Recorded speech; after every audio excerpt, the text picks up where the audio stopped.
तब तक अंधकार था, तब तक जीवन की शाम थी, बुढ़ापा था। जब होश आया कि अच्छे कर्म करने चाहिए, तब बुढ़ापे की शाम थी और फलों की दुकान अब बंद होने को है। मतलब बुढ़ापे में अब तुमसे तीर्थ यात्रा भी तो ना होगी, अब तुमसे चढ़ाइयाँ भी तो ना चढ़ी जाएंगी, अब तुम अच्छे कर्म कैसे करोगे। जब तक शरीर में ताकत थी, तब तक वो सारी ताकत, सारी एनर्जी, सारी ऊर्जा तुमने कहाँ खर्च की। हमारे शरीर का सेंटर पॉइंट क्या है? बोलो, हमारे शरीर का मध्य भाग क्या है? उत्तर दो। हमारे शरीर का मध्य भाग है नाभि। हमारी नाभि, नाभि है, आपकी नाभि है। हमारे शरीर का मध्य भाग क्या है? हमारी नाभि। अब जरा ध्यान से सुनना, हमारी नाभि के नीचे और हमारी नाभि के ऊपर हमारी जो शक्ति है, हमारी जो एनर्जी है, जिसे हम ब्रह्मचर्य कहते हैं। क्या कहते हैं? हमारी जो शक्ति है, यदि आपकी एनर्जी नाभि के नीचे चली गई तो उसी को कहते हैं वासना। और आपकी एनर्जी नाभि से ऊपर हृदय में आकर उस परमात्मा की आराधना में लग गई तो उसी का नाम है उपासना। नाभि के नीचे जाने वाली एनर्जी को वासना कहते हैं और नाभि से ऊपर आने वाली एनर्जी को उपासना कहते हैं। अब आपको डिसाइड करना है कि आपकी ताकत को आप वासना बना के समाप्त करना चाहते हैं या अपनी शक्ति को उपासना में लगाना चाहते हैं। दोनों जगह आपकी ताकत लगनी है, दोनों जगह के लिए आपको ताकत चाहिए, एनर्जी चाहिए। अब कहाँ लगानी है? मर्जी आपकी। आजकल के लोग विषयी बन गए हैं, जवानी भर विषयों का सेवन करते हैं, बुढ़ापे में भी उनका मन विषय वासनाओं की तरफ भागता है। कब करोगे मन को कंट्रोल? कब अपनी शक्ति को अब भगवान की उपासना में, भगवान के चिंतन में खर्च करोगे? 100 रुपए खर्च हो गए आपके ये मंदारी के नाच गाने में।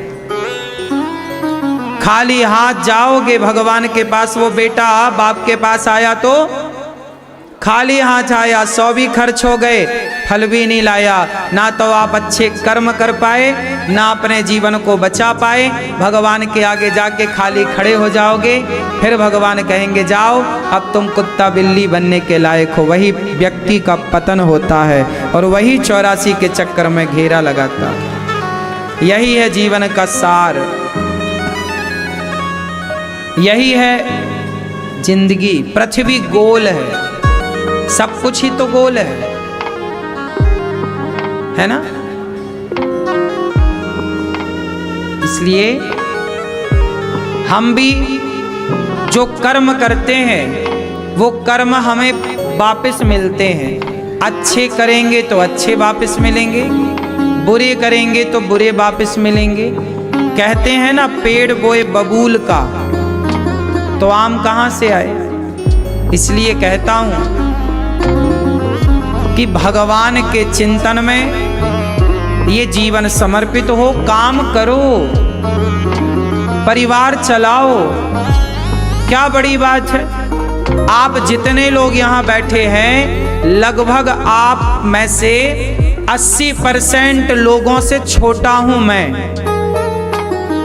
आप जितने लोग यहाँ बैठे हैं, लगभग बच्चों से छोड़ दीजिए 20% यहाँ जवान बहन बेटियां और छोटे छोटे बच्चे हैं, उनसे छोड़ करके बाकी आप जितने लोग बैठे हैं, सबसे आयु में मैं छोटा हूं कि नहीं? आप सबकी आयु से लगभग मैं छोटा हूं, हाँ या ना? मेरी अभी 34 रनिंग चल रही है, 33 कंप्लीट।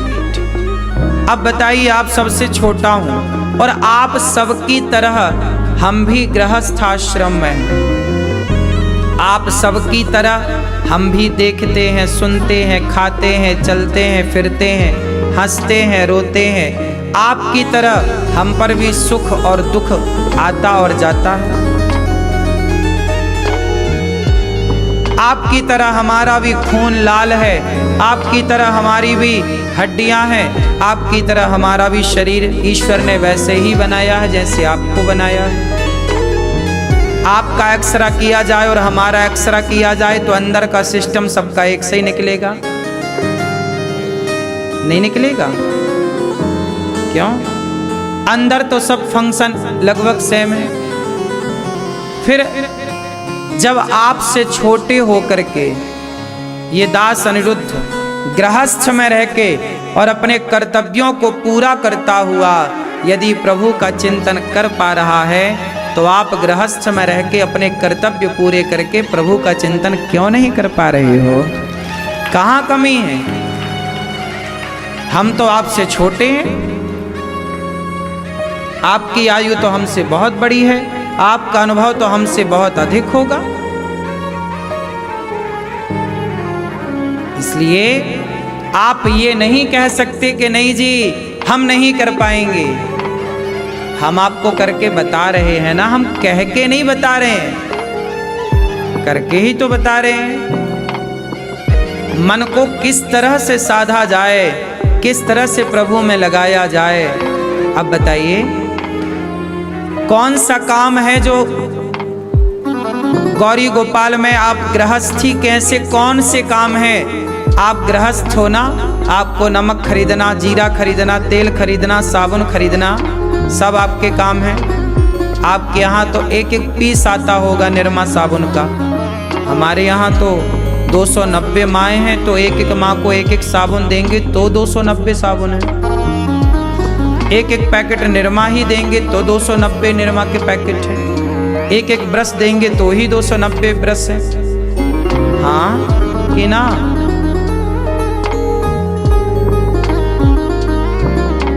आपसे ज्यादा काम, आपसे ज्यादा जिम्मेदारी, आपसे ज्यादा सेवा यदि